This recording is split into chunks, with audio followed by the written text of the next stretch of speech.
My family always worked hard. I started working as a paperboy when I was 13, and my dad, he grew up with a single mom and not in great economic circumstances, so he always had to work. And so he didn't see any reason why his kids couldn't go to school and work. My dad, while he had a full-time job running his own business, he still made time for us to come to our soccer games and all of the rest.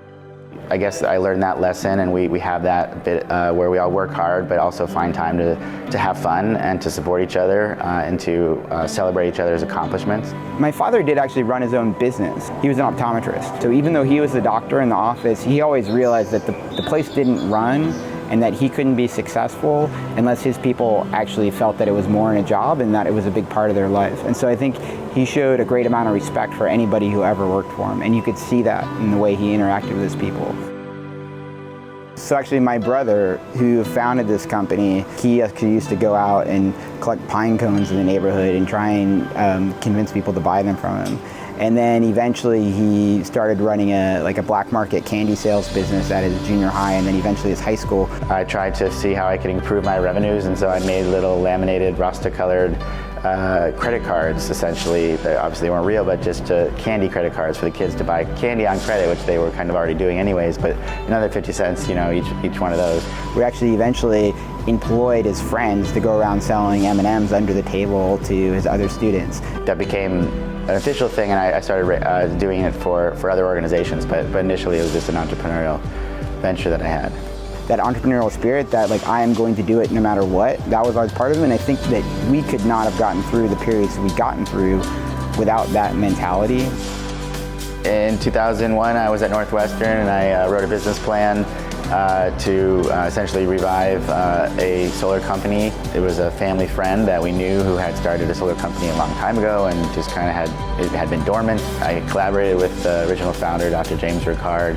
My dad gave me $20,000 to put into the venture, and Dr. Ricard put in 20. He and his wife and I were the beginning of the new Borrego. And I joined him a year later.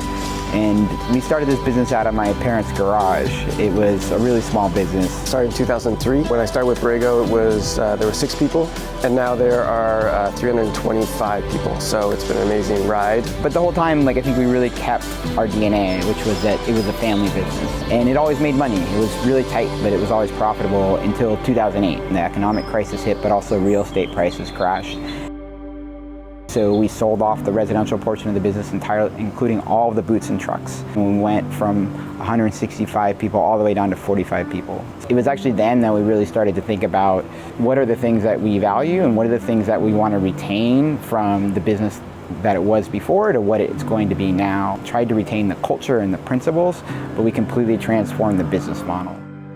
I had several friends that had worked at Borrego and had just told me about the culture. The biggest values that I just really love about Borrego is just the family culture. One of the phrases that's been floating around these days is culture eats strategy for breakfast. A big part of our culture is being hard on the process, easy on the people, right? If something goes wrong, why did this happen? Not who screwed up. And what can we learn from it? And then how do we take that learning and try and spread it out across the organization? Every single employee is so involved in how our company runs well, and we all have that responsibility. I didn't know until I started working at Borrego that constant improvement is kind of in my blood. When you talk to people around Borrego, they're really here for the culture, but they're also really here because they really have a true care for our environment, and they really believe in the mission statement of accelerating the adoption of renewable energy.